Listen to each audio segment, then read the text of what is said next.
Meu nome é Gabriel Amato, sou historiador e professor no Instituto Federal do Sul de Minas Gerais, Campus Avançado Três Corações.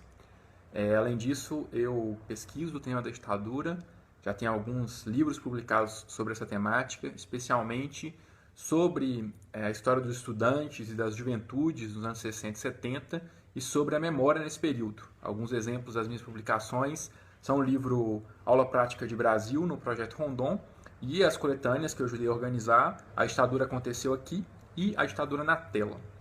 Hoje eu vou falar um pouquinho aqui, vou conversar um pouquinho com vocês sobre a morte, o assassinato do estudante secundarista Edson Luiz de Lima Souto, mais especificamente sobre as repercussões desse evento. Bom, dois processos chamam a atenção aí nas repercussões desse evento acontecido há mais de 50 anos atrás. Um primeiro, na curta duração do tempo, a capacidade que o assassinato de um estudante pela força policial, que não foi o único em 68, apesar de ter sido o primeiro e ser o mais conhecido, a capacidade que esse assassinato teve de mobilizar a opinião pública no calor do acontecimento.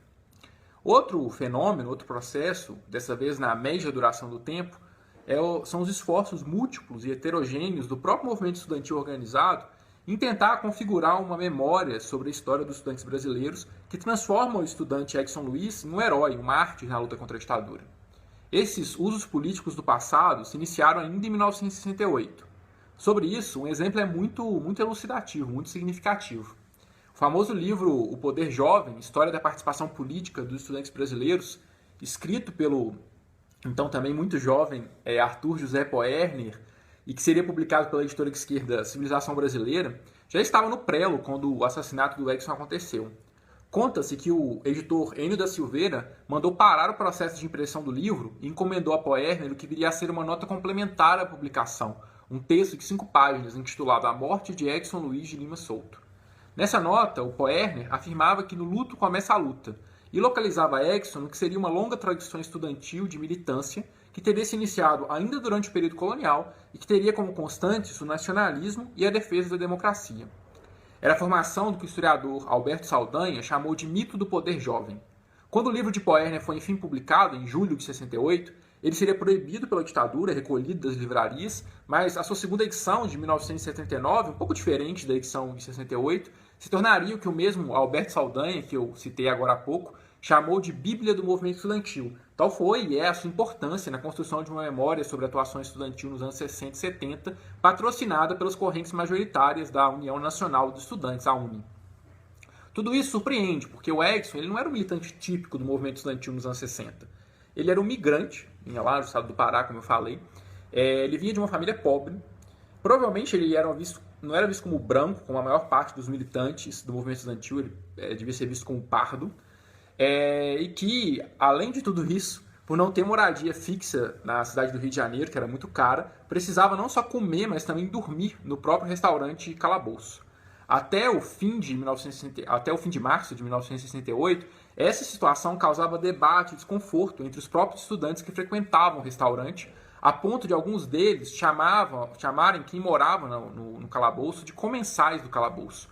Uma expressão pejorativa que foi tirada do seu contexto original lá do mundo biológico, né, para designar quem frequenta e come na casa dos outros, às vezes de maneira meio folgada, abusiva. Edson, além disso, não tinha militância contínua nem mesmo na Frente Unida dos Estudantes do Calabouço, chamada FUEC, uma entidade representativa da sua categoria discente, o que levou muitos historiadores a afirmar que a sua participação na manifestação do dia 28 de março de 68, que acabou levando à sua morte, foi tão pouco comum quanto trágica. Bom, apesar de tudo isso, ou por causa de tudo isso talvez, Edson Luiz se tornou um herói do movimento estudantil, mitificado e revisitado até o tempo presente. Sua morte foi e é o que a historiadora Angélica Miller chama de um ponto de memória. Ao longo dos anos 70, o assassinato de Edson foi rememorado clandestinamente nas ações dos ECEs livres espalhadas pelo Brasil.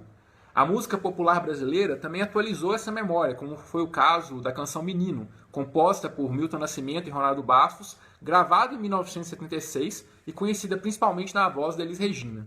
Nos seus 5 primeiros versos, a canção diz: "Quem cala sobre teu corpo, consente na tua morte, talhada a ferro e fogo, nas profundezas do corte, que a bala riscou no peito." Esse processo de memorialização e heroicização não foi, entretanto, consensual, sem conflitos. E as batalhas de memória em torno do jovem estudante do Pará que estudava no Rio de Janeiro quando foi assassinado pela polícia existem também no século XXI.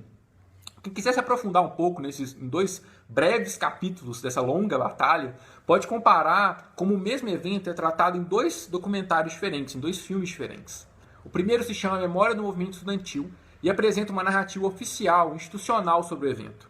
O filme foi encomendado pela UNE ao diretor Silvio Tendler para comemorar o seu aniversário de 70 anos, comemorados em 2007.